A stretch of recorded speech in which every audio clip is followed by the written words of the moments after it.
రామాయణంలో హనుమంతుడు నచ్చిన మహత్తర కార్యములకు సంబంధించిన ఘట్టములు ఎన్నెన్నో. ఒక్కొక్క ఘట్టంలో సందర్భానుసారంగా హనుమ అపూర్వ లక్షణములు ప్రస్ఫుటమవుతాయి. రైజింగ్ టు ద అకేషన్ అనే పాశ్చాత్యుల నానుడికి మించి పరిస్థితులను అవసరాన్ని బట్టి ప్రతిభను ఆవిష్కరించటం అనే హనుమ వైనం ఇంకెక్కడా ఎవ్వరిలోనూ మనకు కనిపించదు.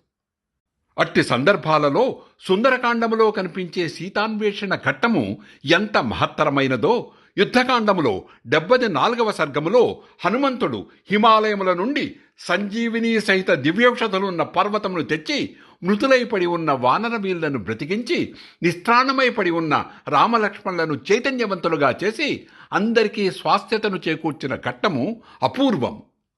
అట్టి హనుమద్ విజయగాథను చదివినా విన్నా బుద్ధిర్బలం యశోధైర్యం కలిగి సకల శుభాలు అనగూడుతాయంటల్లో ఎట్టి సందేహము లేదు.